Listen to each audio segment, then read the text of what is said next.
Bismillahirrahmanirrahim. And dear students, welcome back to the course of Macroeconomics. आज हम 19th lecture की बात करेंगे. पहले की तरह 4 मिनट के लिए. We'll revise the previous class lecture, what we've learned in the previous class, and then we'll proceed for today's lecture. If you remember, we started in last class to discuss the aggregate supply curve of the economy. What would be the shape of aggregate demand, aggregate supply curve in the short run? In that context, we have discussed 3 models and try to drive the relationship between price and output level in the economy. What was those models? We have discussed first the sticky wage model. And according to sticky wage model, we found that there is a positive relationship between price level and output level. If price goes up, output will also go up. And we have derived this relationship with the special equation, y is equal to y bar plus a into p minus p expected, right? So we found that the difference between actual rate of output and natural level of output depends on the difference between actual inflation and expected inflation. If actual inflation is greater than expected inflation, if P is greater than PE, then of course Y will be greater than Y, because there will be incentive for the producer to produce more and supply more, production बढ़ेगी, output बढ़ेगी और income में इजाफा हो जाएगा, and vice versa. And if P is equal to PE, in that case Y is equal to Y bar. And if P is less than PE, Y will be less than Y bar. So according to the sticky wage model, we found that there is a direct relationship between prices and output. Then we have discussed the imperfect information model. According to that model, we have discussed that the firms and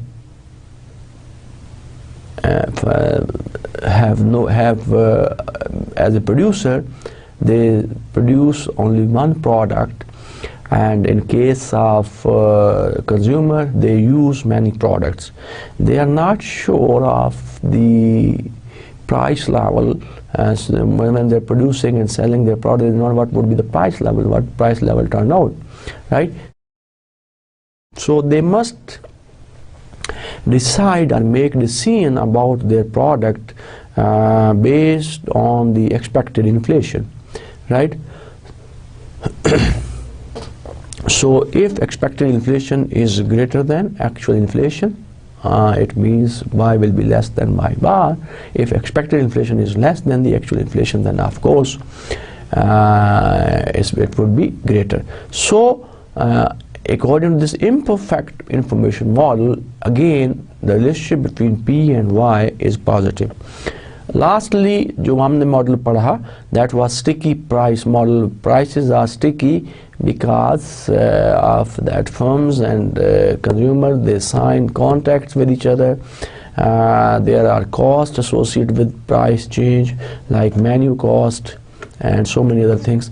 Because of these reasons, the other reason is that the sticky prices की, the firms do not want to make angry to the customers, right? So that, and they don't want to lose the customers, so that's why they don't change prices frequently. So prices are sticky, right? So again, according to when the prices are sticky, we also found that there is a positive relationship between output and employment, output and price level. So all the above 3 models imply that output rises above its natural rate when the price level falls below the expected price level, and vice versa. Second part में जो हमने discuss किया, in the second part of last class we have discussed the Phillips curve. We have derived the Phillips curve from the short-run aggregate supply curve, and it states that inflation depends on three things. One, expected inflation.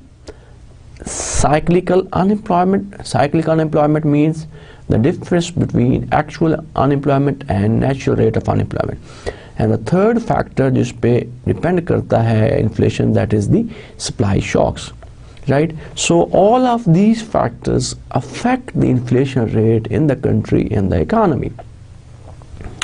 Policymakers presents with a shortened trade-off between inflation and unemployment. Policymakers ये कहते हैं कि there is a trade-off between inflation and unemployment, and with the help of this trade-off they have derived the Phillips curve, which is negatively sloped. It states that if inflation goes up, unemployment goes down. How? If the prices goes up, there is incentive for the firms to produce more. When there is incentive for the firms to produce more, they hire more labor. When they hire more labor, तो naturally employment में इजाफा होगा, unemployment में कमी वाक़ई होगी. Similarly, if inflation goes down, there is less incentive for the producer to produce more. So they will hire few workers, less workers, right? So employment will go down and unemployment go up, right? So we can say that there is a trade-off between inflation and unemployment, and there is a direct and indirect relationship or a negative relationship between inflation and unemployment in the economy. So these were the two things that we have discussed last time. One, that we have derived the short and aggregate supply curve with the help of three different models, and after that we have discussed the Phillips curve, where we have found the trade-off between inflation rate and unemployment. And in this context, again, in the context of Phillips curve, we have discussed the expectations, how people form expectations of inflation, what are the expectations of the people about inflation in future. We have discussed two kinds of expectation. One is the adaptive expectation, the other is rational expectation. Now, by adaptive expectation means it is based on the recently observed inflation rate, right? So the decision about about the inflation under adaptive expectation based on the recently or the current inflation which they have observed, and then they decide what would be the inflation in future. And in case of rational expectations, it is based on all available information, right? So in this case, firms make rational decisions based on the available information with them, and it implies that this inflation may be paying less, right? So if inflation, if prices goes down, no, it may be that it's less, paying less, right? So we have also discussed the form of the type of expectations about the inflation in future. So this was all about the previous class. Now what we are going to learn in today's class, 5 debates over macroeconomic policy. After discussing these 3-4 chapters, now we need to discuss what are the policy options available with the government, right, under macroeconomics to stabilize the economies. So in this case, we are going to discuss 5 policy debates. Now 5 debates over macroeconomic policy. What are those debates? Number 1, should monetary policy and fiscal policy makers try to stabilize the economy? Should monetary and fiscal policy makers try to stabilize the economy? This is one of the policy debate. Now, by policy debate I means, if you go back in the history, so different economists, different school of thought have given different views about the macroeconomics or the stability of the country or stability of the economy. Some say that some economy, like Williams, McKenzie says that economy always remain unstable, right? So there is a need of intervention by the policymaker by using monetary and fiscal policy to stabilize the economy. But there are other group of economists who said that, like Milton Friedman, who said that economy remains stable. It's naturally stable in any country, in any economy, right? So it debates on some. कुछ economists ये कहते हैं कि stability होती है, automatic stabilizer होते हैं, economy अगर destabilize होती भी है तो फिर अपने वापस उसी level पे आ जाती है. कुछ economists ये कहते हैं कि there must remain instability or condition in the country or in the economy. तो उस चीज़ को हम आज के lecture में discuss करेंगे. और in that context, we are going to discuss five possible debates over macroeconomic policy. So first, जो हम discuss करेंगे आज के lecture में, that should monetary fiscal policy maker try to stabilize the economy. Second, जिसकी हम बात करेंगे आज, should monetary policy be made by rule rather than by discretion? Right? Should the policy be made by rule or by discretion? So we'll see what are the pros and cons of this policy. Second, third, should the central bank aim for zero inflation? Yeah, this is again a policy debate. We'll see what are the pros, what are the cons of this policy. Okay, central bank whether central bank should aim for zero inflation or not. Right? So we'll discuss pros and cons, advantages and disadvantages of this policy. Number 4, should the government balance its budget? Right? Government को budget balance करना चाहिए या नहीं करना चाहिए? Right? Again, it is a policy debate among the group of economists. Last policy debate जिसकी हम आज बात करेंगे, जिसको हम discuss करेंगे, should the tax laws be reformed to encourage savings? Right? Should the governments of different countries reform their tax system in order to encourage more savings in the country and the economies, right, or not? So again, there is a debate among economists, and we see that in the light of pros and cons, whether this policy is good, should tax reform be adopted by the governments or not, right? So these are the 5 policy debates over macroeconomics जिनकी आज हम बात करेंगे, discuss करेंगे. तो we'll see one by one and see what are the pros and cons, advantages and disadvantages of each policy, and then we'll come up with some conclusion. So we discuss first policy debate 1, which goes on among economists, is the should monetary and fiscal policy makers try to stabilize the economy. As we know that there are tools of monetary and fiscal policy which are used by the policy maker to stabilize the economy. The tool of monetary policy is the money supply and the interest rate, and the tools of fiscal policy, as we know that, are the government purchases and taxes, right? So by using these tools of monetary and fiscal policy, policymaker try to stabilize the economies, right? Now what are the pros and cons of this policy? Pro: policymakers should try to stabilize the economy by using what these are the so we are going to discuss the advantages that policymakers जो होते हैं किसी country में, जो decision maker होते हैं, जो economist होते हैं, they should use policies to stabilize the economy. Now what are the pros or the advantages of that policymakers should use monetary and fiscal policy to stabilize the economy? Number 1, the economy is inherently unstable and left on its own will fluctuate, right? So we should not left the economy its own, because it is inherently unstable. If we let it on to work, it remains fluctuating every time. There will be fluctuation, there will be disturbance, there will be destabilizing condition in the country and the economy, right? So policymakers should use monetary and fiscal policies to stabilize the economies.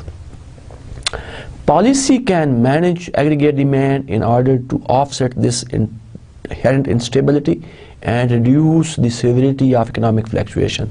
So, as we discussed in the previous lectures about aggregate demand, and we spent almost discussed three lectures on aggregate demand. Now, where we have seen that that the monetary and fiscal policy can affect the aggregate demand, and by shifting or changing the aggregate demand, policymaker can offset this inherent instability and reduce the severity of economic fluctuation in the country and the economy, right? So, if you remember, हमने ये देखा था कि government can use either monetary policy or fiscal policy to change the aggregate demand in the economy. Suppose if the policymakers adopt fiscal policy to stabilize the economy by changing aggregate demand, how they can do that, we have already discussed in detail, but just I repeat for you again.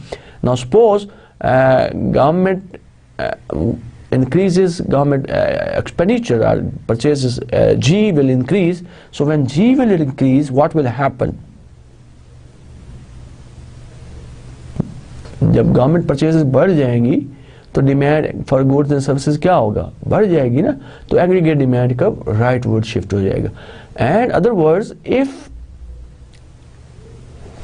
taxes goes down, again the level of income will go up and demand for goods and services increase, तो aggregate demand बढ़ जाएगी. Similarly, government can use monetary policy to affect the aggregate demand by increasing money supply or decreasing money supply. So if the government increase the money supply or the supply of real money balances, this will increase the aggregate demand in the economy, right? So, and by increasing or decreasing the aggregate demand, we can stabilize the economy and get rid of economic fluctuations, right? So policymaker can manage aggregate demand in order to stabilize or offset the inherent instability and reduce the economic severity of the economic fluctuations. There is no reason for society to suffer through the booms and busts of the business cycle. So we have plenty of examples in front of us.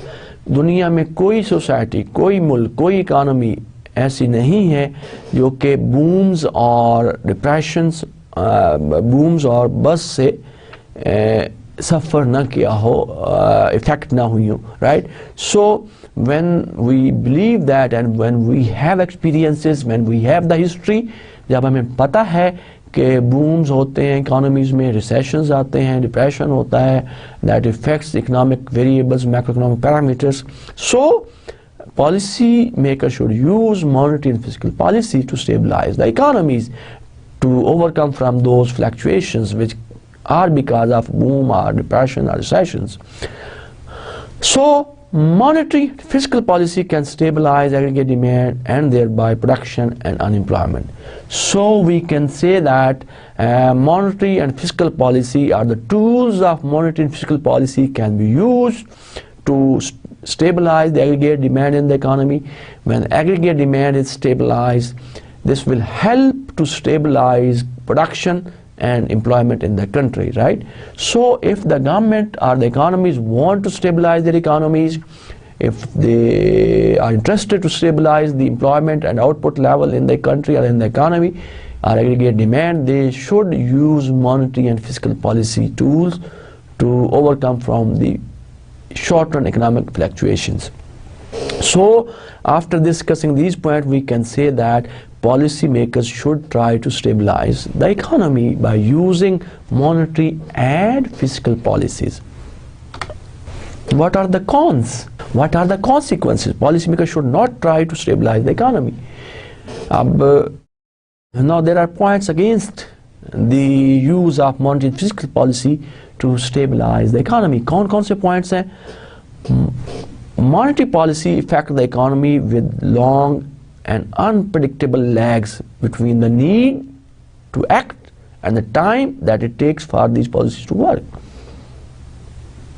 This is one of the disadvantage or criticism over the monetary policy which we have just discussed. हमने ये कहा कि government, the policy maker should use monetary and fiscal policy to stabilize the economy.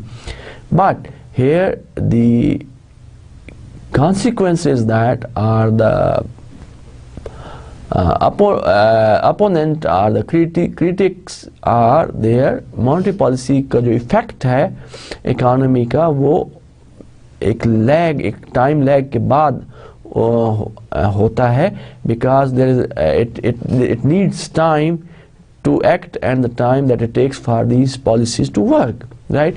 यानी जब आप policies को implement करते हैं, लागू करते हैं, तो उसको एक ख़ास वक्त चाहिए, एक टाइम चाहिए उस टाइम के दौरान, ताकि वो पॉलिसी वेरिएबल्स को इफेक्ट कर सके और इकोनॉमी दोबारा स्टेबलाइज हो जाए. तो इमीडिएटली जो है पॉलिसी, मॉनेटरी पॉलिसी का इफेक्ट नहीं होता. It takes time, there is a lag, unpredictable lags involved, right? So it takes more time to act and to affect the economic variables. Many studies indicate that changes in monetary policy have little effect on aggregate demand until about 6 months and after the change is made. So बहुत सारी studies हुई हैं, research हुई है, उन्होंने ये कहा है कि जो मॉनेटरी पॉलिसी है उसका बहुत थोड़ा इफेक्ट होता है on aggregate demand until 6 months. At the minimum the time period in which policy, monetary policy can affect the aggregate demand is 6 months. 6 महीने के अंदर अंदर वो इफेक्ट करती है. After the change is introduced, after the policy is introduced. Fiscal policy works with the lag because of the long political process. Fiscal policy जो है also involve a long lag because of the political systems, political process, political instability in the countries and the economies that governs changes in spending and taxes. Now if we take the example of Pakistan, if present government introduce some fiscal reforms in the country and the economy, like if they change the tax system or reduce the government spending, what will happen when the next government will come in next year? Of course, there will be change in political system, there will be change in political process, and naturally, so the effect of policy, fiscal policy on aggregate demand can take some time to be effective because the time lag is involved because of that political process. क्योंकि नए लोग जब आएंगे तो वो they will review, उसको देखेंगे कि पॉलिसी क्या is a favorable policy country के लिए, जारी रखनी चाहिए नहीं रखनी चाहिए, and then of course they will decide to take that policy along with them or stop that policy and change or implement their own policies. It can take years to propose, pass and implement a major change in fiscal policy, right? So if you want to bring a major reforms in fiscal policy like tax reforms and so many other things, आपको कई साल लगते हैं because the process is long, because the process is lengthy, and you need to go from different forums, you need to take the policies to the cabinet, to the parliament, to the different policy maker this forums, right? So almost it takes years to get that policy implemented, right? So it's not easy easy to implement a fiscal policy. All too often policymaker can inadvertently exertable rather than mitigate the magnitude of economic fluctuation. So after this हम ये कह सकते हैं कि most of the time जो policy makers हैं economic fluctuations को aggravate करते हैं instead of mitigating the economic fluctuation. If they adopt monetary and fiscal policy after knowing that their time lag is involved and it's not effect in the short run, long term is needed, long term period is needed, तो अगर ये हम कहते हैं तो then of course most of the policy makers जो policy introduce करते हैं वो aggravate करती है economic fluctuations instead of mitigating the situations. So it might be desirable if policy maker could eliminate all economic fluctuation, but this is not a realistic goal. It might be possible, it might be desirable that policymaker can or could eliminate all economic fluctuations, but this is not a realistic goal, this is not realistic objective of the policymaker. So after discussing all these points जो कि हमने disadvantages बताई हैं, इनसे नज़र ये आ रहा है कि monetary और fiscal policy को can be used, but they are ineffective in short run. A time lag is involved between the change and implementation, right? So because of that time lag, it is a lengthy process, it is a time-taking process, so policies cannot affect to mitigate the problem, but they aggravate the problems. So these are some of the views which economists say that monetary and fiscal policies should not try to stabilize the economy, should not or cannot stabilize the economy in the short run. So this was the first policy debate which is going on between the economists. Should monetary and fiscal policy can be used to stabilize the economies or should not? Now, second policy debate over macroeconomic policy is, should monetary policy be made by rule rather than by discretion? So we'll discuss points in favor of this statement and against this statement. Right? Policy should be made by rule. These are the pros and cons. Pros are the advantages of that monetary policy should be made by rule, not by discretion. Discretionary monetary policy can suffer from incompetence and abuse of power, right? So the first disadvantage of discretionary monetary policy is that it suffers incompetence and abuse of power is used to implement that policy, right? So monetary policy should be used by rule. To the extent that central bankers all ally themselves with politicians, discretionary policy can lead to economic fluctuation that reflect the electoral calendar, the political business cycle. The monetary policy normally क्या होता है कि monetary policy या the federal bankers जो हैं, जो state bank के employees हैं, governor state bank है, these are basically the ally, so they can coordinate with the politicians के साथ coordinate करते हैं, politicians को policy making में involve करते हैं. तो जब ये सूरत हाल होती है, discretionary policy यूज़ की जाती है, तो economic fluctuations ज़्यादा हो जाती हैं, economic disturbance ज़्यादा हो जाती हैं. Normally especially जब इलेक्शंस का दौर होता है, जब इलेक्शन होने जा रहे होते हैं, तो गवर्नमेंट की ये कोशिश होती है कुछ ऐसी पॉलिसीज इंट्रोड्यूस की जाएं ताकि उसको ज़्यादा से ज़्यादा वोट्स मिल सके, and then they will try to influence. वो असरअंदाज होते हैं जो बैंकर्स की अपनी पॉलिसीज़ होती हैं, जब वो असरअंदाज होते हैं तो वो पॉलिसीज़ इतनी ज़्यादा इफेक्ट नहीं होती. तो डिस्क्रिशनरी पॉलिसी यूज़ नहीं होनी चाहिए. Policy should be used by law. There may be a discrepancy between what policymakers say they will do and what they actually do, called time inconsistency of policy.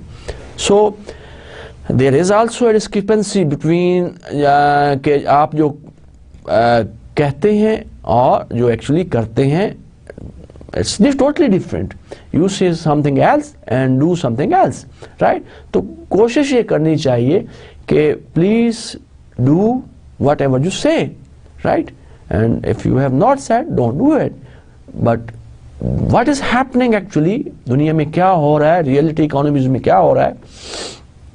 So there is a discrepancy between what policymakers say they will do and what actually they do. So this is called a time inconsistency of policy. So policy it is inconsistent as far as time is concerned, because policymakers are so often time inconsistent. people are skeptical when central bankers announce their intention to reduce the interest rate of inflation. So most of the time, when central bank announce that they want to reduce inflation, they want to control inflation, that's why they are changing interest rate in the economy, they are changing monetary policy, money supply in the economy. लोग जो हैं, जो individuals हैं, people जो हैं, वो skeptical होते हैं, उनको पता है कि ये जो लोग कह रहे हैं, they are not going to do it. So the policy is not consistent. There is inconsistency in the policy. So लोग जो हैं, they are skeptical about the decisions or policies of the bankers. Committing the Fed or the federal bank to a moderate and steady growth of the money supply would limit incompetence, abuse of power, and time inconsistency. So what we can say, what we conclude, that monetary policy should be made by rule, not by discretion. So if monetary policy is used by discretion, not by rule, so in that case, committing the federal bank to a moderate and steady growth rate of money supply would limit incompetence, abuse of power, and time inconsistency, right? So it's very important that monetary policy should be adopted, should be used by rule, not should by discretion. अगर discretion के तौर पे use करेंगे तो incompetency बढ़ जाती है, abuse of power होती है, time lag involve होता है. जब time lag involve होता है तो वो actual जो results हैं, जो आप fluctuations कम करना चाह रहे हैं, वो achieve नहीं होते. Monetary policy, the second जो इसकी side है, monetary policy should not be made by rule, it should be used by discretion. An important advantage of discretionary monetary policy is its flexibility. तो दूसरा जो ग्रुप है वो जो ये बिलीव करते हैं कि मॉनेटरी पॉलिसी एक रूल के तहत नहीं अडॉप्ट करनी चाहिए, it should be used by discretion. वो ये कहते हैं कि if an important advantages or benefit of the discretionary monetary policy is that it is flexible, it's flexibility, right? So whenever you want, whenever it is needed, जब आप सोचते हैं, समझते हैं कि आपको मनी सप्लाई बढ़ानी चाहिए तो आप मनी सप्लाई बढ़ा सकते हैं, जब मनी सप्लाई कम करनी है तो कम कर सकते हैं. Whenever you need to control inflation, you can adopt the monetary policy. Whenever you want to increase the money supply, reduce the money supply, you can change the interest rate, the required reserve ratio with the central bank, right? So flexibility is there in discretionary monetary policy. Number two, inflexible policies would limit the ability of policymakers to respond to changes in economic circumstances. Now, if policymaker cannot use monetary policy by discretion, they have to wait the rule first come and then they should adopt. So this can basically make the policymaker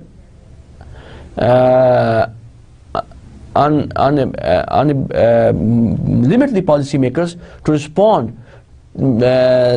to changing the economic situations. Whenever there is a boom, whenever there is recession, unemployment बढ़ रही है, inflation बढ़ रहा है, rate of interest में कमी वाक़ई हो रही है, right?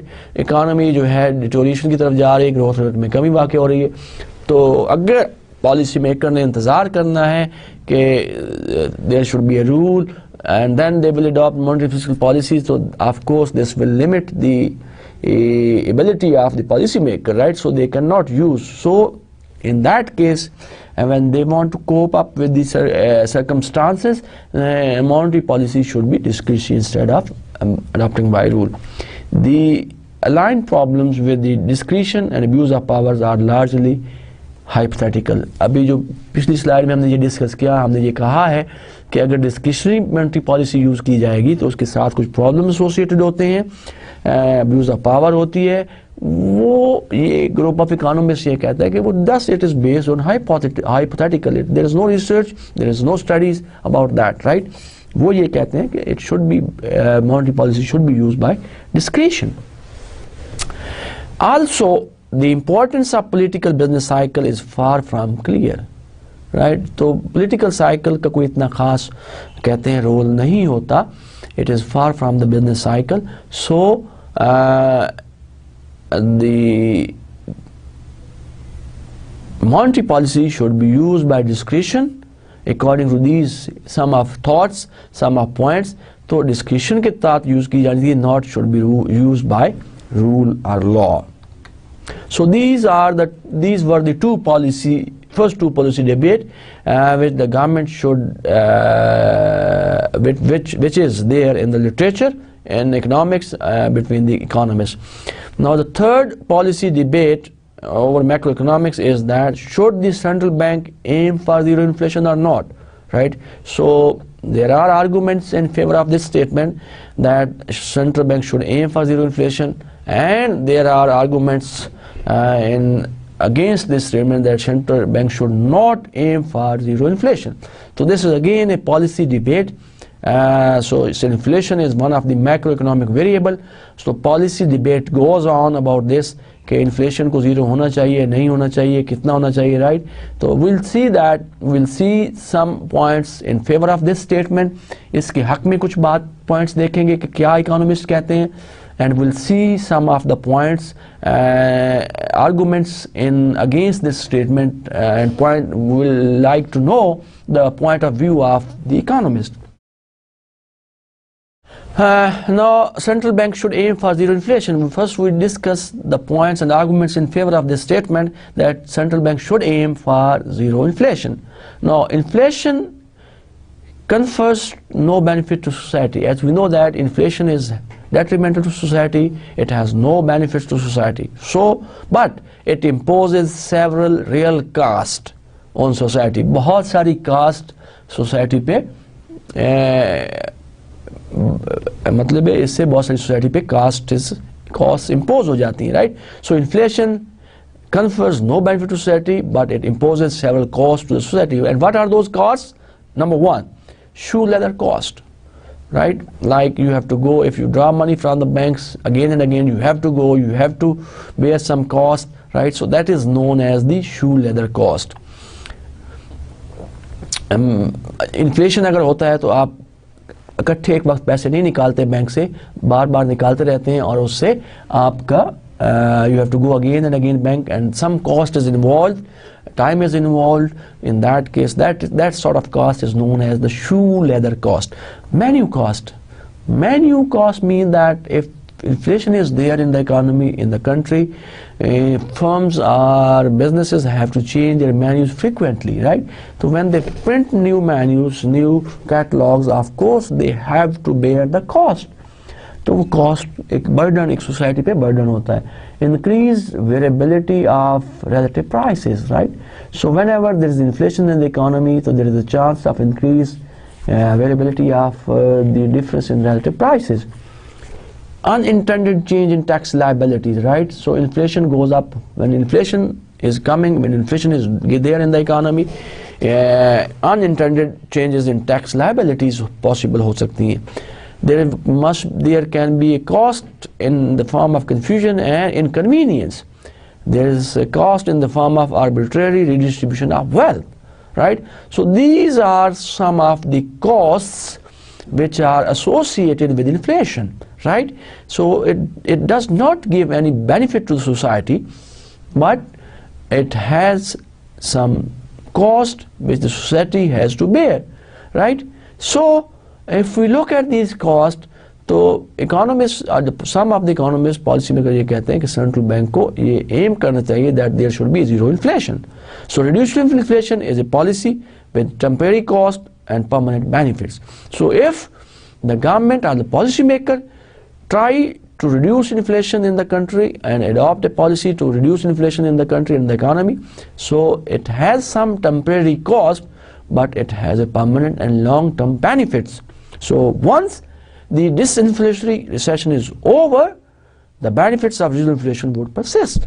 So over the time, when this inflationary recession is over, then benefits of zero inflation would persist and people will enjoy the benefit of zero inflation. So some economists, कुछ लोग ये कहते हैं कि central bank को एक zero inflation aim करना चाहिए. They should target of zero inflation in the economy from the country, because inflation involve lot of cost to the society, as we have discussed right now. Now some points against this statement that central bank should aim for zero inflation, some critics says that central bank should not aim for zero inflation. Zero inflation is probably unattainable. So it is one of the difficult situation. Critics ये कहते हैं कि zero inflation जो है is unattainable, cannot be achieved, right? There must be some inflation, some price level in the country and the economy, and to get there involves output, unemployment and social costs that are too high, right? If the central bank aims to a zero inflation, so it involves lot of costs, like in the form of fall in output. देखिए जब prices में कमी वाक़ई होगी तो क्या होगा? जब प्राइसेस में कमी होगी तो नेचुरल इन्फ्लेशन तभी जीरो की तरफ जाएगा ना. तो जब प्राइसेस में कमी होगी तो क्या होगा? प्रोड्यूसर के लिए इंसेंटिव नहीं होगा प्रोड्यूस करने के लिए. There will be less incentive with the producer to produce goods and services. तो आउटपुट में कमी वाक़ई हो जाएगी. जब आउटपुट में कमी वाक़ई होगी तो अनएम्प्लॉयमेंट में इजाफा हो जाएगा. Firms will be hiring less workers, right? So जब फर्म्स कम वर्कर्स हायर करेंगे तो अनएम्प्लॉयमेंट में इजाफा हो जाएगा और इसी तरह सोशल कॉस्ट में भी इजाफा हो जाएगा. सो zero inflation is probably unattainable, and to get these there involve heavy cost of falling output, rise in unemployment and social cost, which is too high if we aim for zero inflation. Policymakers can reduce many of the costs of inflation without actually reducing inflation. So policymakers जो हैं can reduce many costs of inflation without actually reducing inflation. तो policy maker ज़रूरी नहीं है कि वो inflation को कम करें और कास्ट को कम करें. विदाउट इन्फ्लेशन कमी के, विदाउट प्राइसेस में कमी के, पॉलिसी मेकर जो है वो कॉस्ट को, जो सोसाइटी की कॉस्ट है उनको कम कर सकती हैं. कुछ क्रिटिक्स ये कहते हैं कि इट्स नॉट नेसेसरली कि ज़ीरो इन्फ्लेशन एम किया जाए. मतलब there should be some inflation. हर वक्त कुछ ना कुछ इन्फ्लेशन रहेगा. Some level of prices will be there. तो देन पॉलिसी मेकर जो हैं, जो इकोनॉमिस्ट हैं, वो रिड्यूस कर सकते हैं, can reduce many of the cost of inflation without actually reducing inflation. तो इन्फ्लेशन कमी किए के बगैर बहुत सारी कास्ट ऐसी हैं, बहुत सारे अखराजात ऐसे हैं जिनमें वो कमी कर सकते हैं, कमी की जा सकती है. So what we can say that about this, what we can conclude about this policy debate, there are some arguments which are in favor of these statements, and according to those arguments, central bank should aim for zero inflation. And in that case we have discussed, because if there is inflation, if there is a high inflation, there is heavy cost involved by the society, जो कि हमने discuss की. But there are some arguments which are against this statement, that we should not aim for zero inflation, and zero inflation is probably unattainable. And अगर वहाँ पे आपने जाना है, अचीव करना है कंट्री ने, इकोनॉमी ने, पॉलिसी मेकर्स ने, तो उसके लिए हैवी कॉस्ट बर्दाश्त करना पड़ती है, in the terms of fall in output, in the term of rise in unemployment, right? तो अगर अनएम्प्लॉयमेंट बढ़ जाएगी, आउटपुट में कमी वाक़ई हो जाएगी, तो इन्फ्लेशन कम करने का क्या फ़ायदा होगा, right? So heavy cost is involved if the countries or the policymaker aim for zero inflation. So policymaker can reduce many of the cost of inflation without actually reducing inflation, right? So there are points in favor of this policy, there are points in against this policy. So ये एक ऐसा issue है तो on which the debate is going on. So its continued research is going on, and there are critics, there are critics of this policy, there are people, there are economists who are in favor of this policy. So debate is still going on.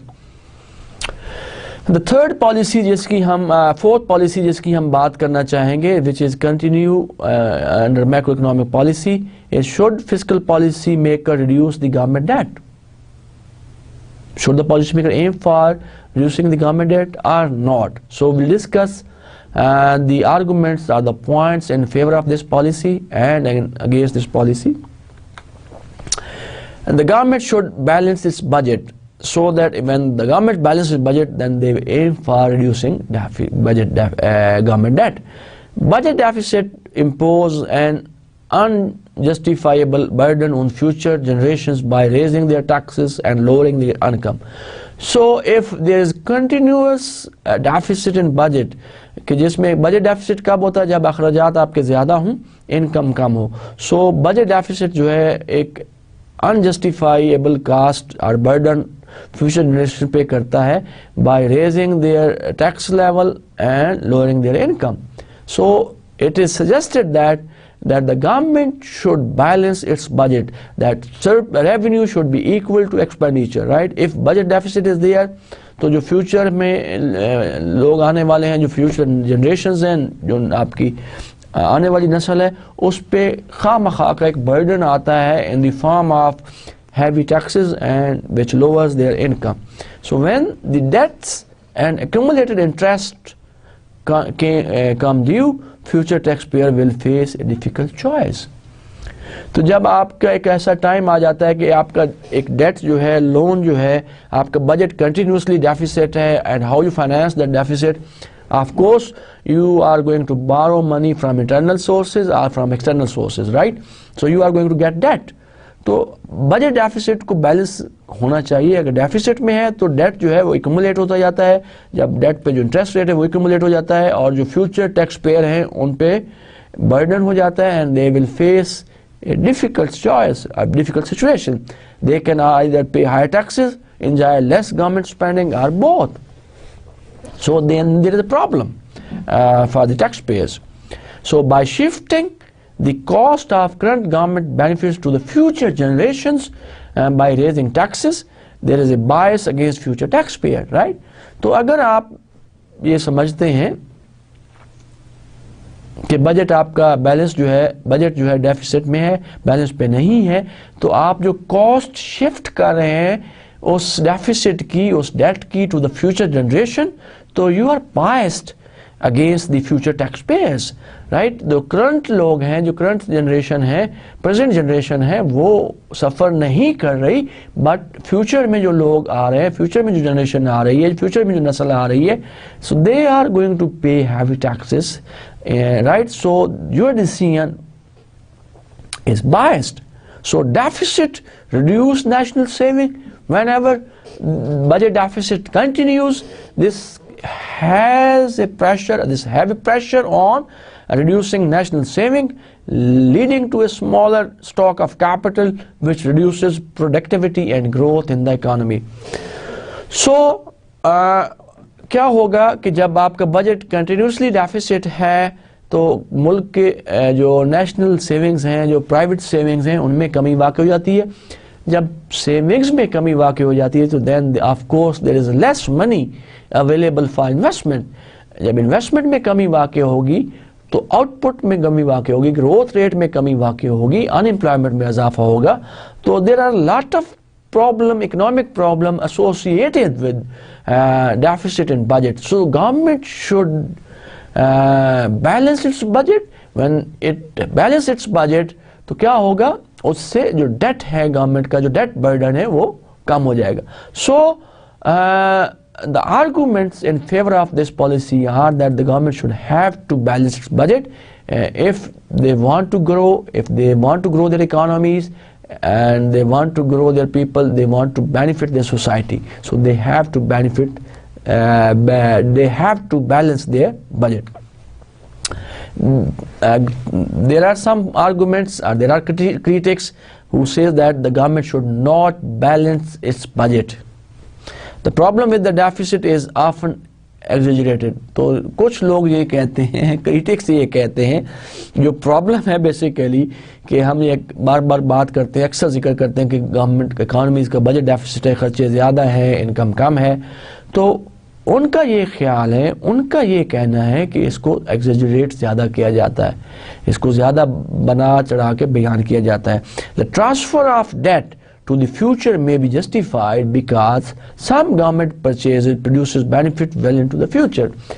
अब वो ये कहते हैं कि जो हमने अभी पीछे कहा कि अगर बजट डेफिसिट है तो बोरोइंग करती है गवर्नमेंट, फाइनेंस करने के लिए डेट लेती है इंटरनल एक्सटर्नल सोर्सेज से, और उसका जो बर्डन है ट्रांसफ़र हो जाता है टू द फ्यूचर जनरेशन। वो ये कहते हैं कि ये जो गवर्नमेंट मनी बारो करती है, जो डेट लेती है फ्रॉम इंटरनेशनल डोनर्स और फ्रॉम डोमेस्टिक डोनर्स, तो डोमेस्टिक एजेंसीज और इंस्टीट्यूशंस, उससे कुछ इनकम जनरेशन प्रोजेक्ट्स भी गवर्नमेंट शुरू करती है जिसका बेनिफिट भी फ्यूचर जनरेशन को होता है।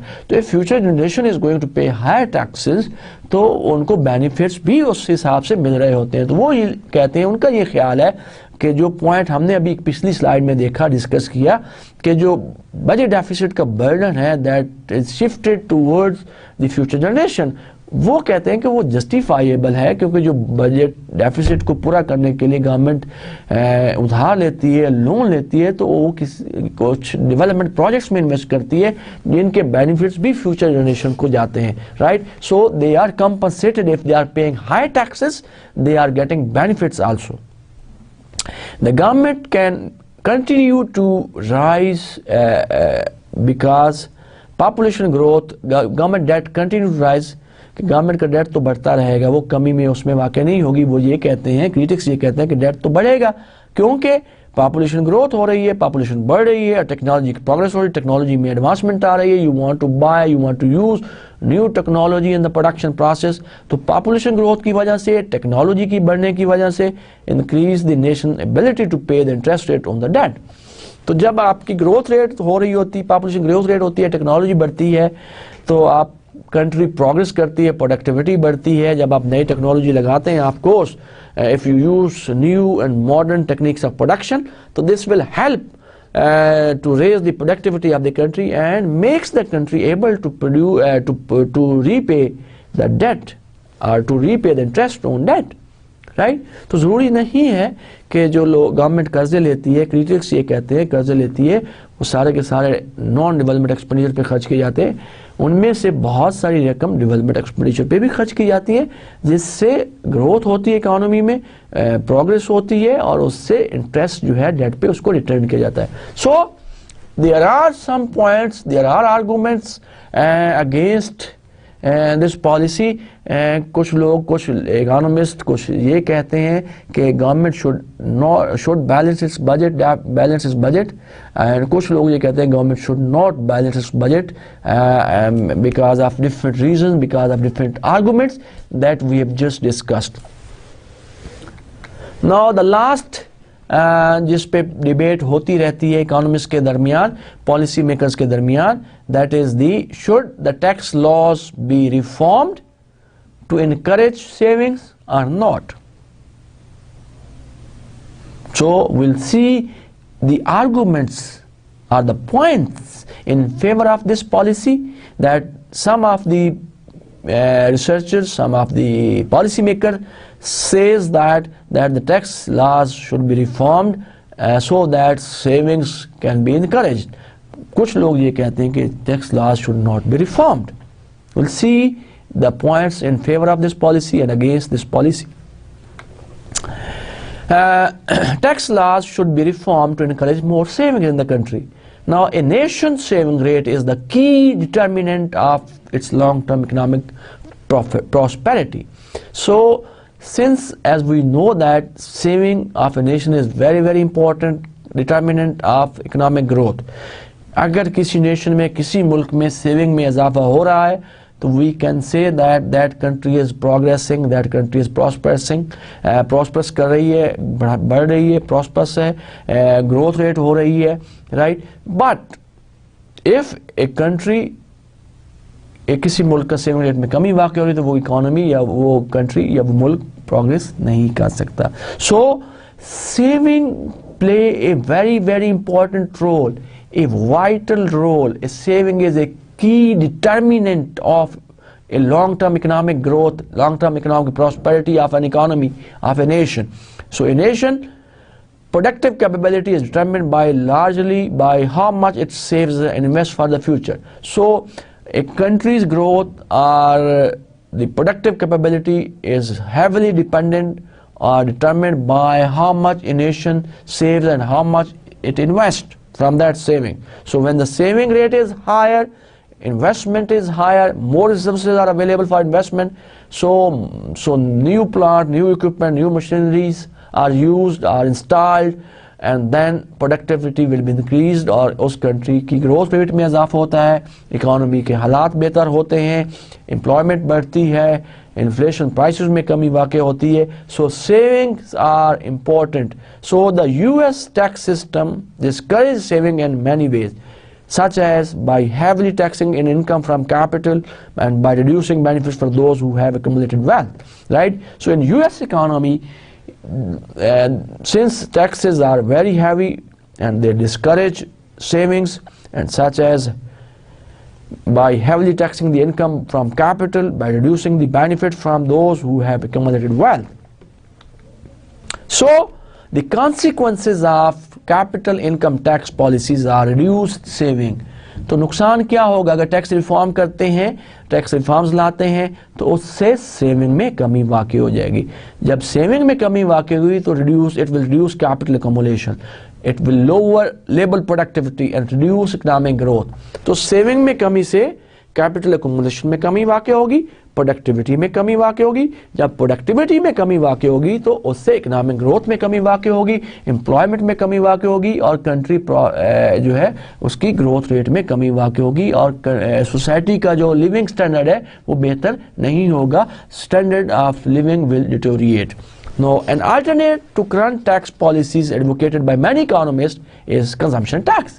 Now, instead of capital tax, the current tax, most of the economists which they propose is the consumption tax. So with the consumption tax, a household should pay taxes based on what it spends, not on what it earns, right? So उसका फायदा क्या है कि household जो है, individual जो है, वो टैक्स उस चीज़ पे करेगा जब वो कंज्यूम करेगा, जब वो खर्च करेगा, not tax on what he earns, right? If the government or the policymaker should levy taxes on what is earned by the individual, by the household, तो उसका नुकसान ये होगा कि उससे सेविंग में कमी वाक़ई होगी. जब सेविंग में कमी वाक़ई होगी तो कैपिटल में कमी वाक़ई होगी, जब कैपिटल में कमी वाक़ई होगी तो इन्वेस्टमेंट में कमी वाक़ई होगी, प्रोडक्टिविटी में कमी वाक़ई होगी, और ग्रोथ में कमी वाक़ई हो जाएगी, right? So instead of having capital tax or current tax system in the country and the economy, tax should be based on consumer tax, not the capital tax. So income that is saved is exempted from taxes until the saving is later withdrawn and spent on consumption good. So tax laws should be reformed to encourage saving.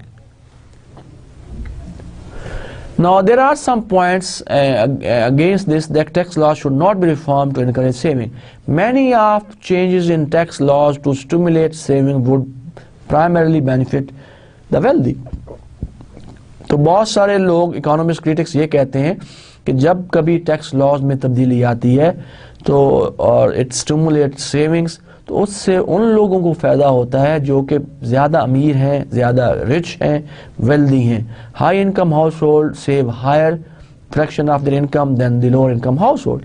Any tax change that favours people who will save will also tend to favor people with high incomes. So reducing the tax burden on the wealthy would lead to a less egalitarian society. This would also force the government to raise taxes burden on the poor, right? तो इससे government को मजबूर किया जाता है कि गरीबों पे टैक्स लगाए. Raising public saving by eliminating the government budget deficit would provide a more direct and equitable way to increase national saving, right? So instead of reforming taxes, the government or the policymaker should think of to reduce budget deficit, right? So budget deficit में जब कमी वाक़ई होती है तो उससे saving में, national saving में इजाफा होता है. So that helps to increase productivity, that helps to increase saving in the country and the economy. So this was the last policy debate under macroeconomics, जिस पे पॉलिसी डिबेट चल रही है. कुछ लोगों का ख्याल है कि टैक्स रिफॉर्म्स होने चाहिए जिससे सेविंग इनकरेज होती है. कुछ लोग ये कहते हैं कि we should not introduce tax reforms should not be reformed to encourage saving. So there are some points which are in favor of this policy, there are some points which are against this policy. So this was all about today's class, students. I will just summarize what we have learned today. So we have learned 5 different policy debates which are going on under macroeconomics. First was that should government use monetary and fiscal policy to reduce inflation in the country and the economy. Advocates of active monetary and fiscal policy view the economy as inherently unstable and believe monetary policy can be used to offset this inherent instability. Critics क्या कहते हैं? Critics of active emphasize that policy affects the economy with a lag and over our ability to forecast future economic condition is poor. So both of which can lead to policy being destabilizing. Second जो policy हमने discuss की, advocates of rules for monetary policy argue that discretionary policy can suffer from incompetence, abuse of power and time inconsistency. So वो ये कहते हैं कि instead of using discretionary policy, monetary policy should be used by law or by rule. Critics of rules for monetary policy argue that the discretionary policy is more flexible in responding to economic fluctuation. तो वो लोग ये कहते हैं कि जो discretionary fiscal policy है is more viable, is more suitable to a country and when there are economic fluctuation instead of the monetary policy by law or by rule. तीसरी जो पॉलिसी डिबेट हमने डिस्कस की कि should the country aim for zero inflation. Advocates of zero inflation target emphasise that inflation has many cost and few if any benefits. Critics of zero inflation target claim that moderate inflation impose only small costs on society, whereas the recession necessary to reduce inflation is quite costly. Fourth policy जो हमने बात की कि government को budget deficit कम करना चाहिए या नहीं करना चाहिए. Advocates of reducing the government debt argue that the debt imposes a burden on future generation by raising their taxes and lowering their income. Critics ये कहते हैं reducing the government debt argue that the debt is only one small piece of fiscal policy. So there are some other piece of fiscal policy which need to be discussed. Lastly जो हमने बात की, advocates of tax incentive for saving point out that our society discourages saving in many ways, such as tax income from capital and reducing benefits for those who have accumulated wealth. So critics ये कहते हैं कि tax incentive argue that many proposed changes to stimulate saving would be primarily benefit to the wealthy people and also might have only a small effect on private saving. So as we discussed in today's class कि जो debate है different macroeconomic policy variables के बारे में, it is ongoing, it is continuing, and there are advocates in favor of each policy debate, there are critics against each policy, right? So this is continue, this is in the literature. We'll try to learn more about this policy debate and future economic courses. So students, this is all about what I want to say today. Thank you so much for your patience hearing. Till the next time we'll meet in next class. See you. Allah Hafiz.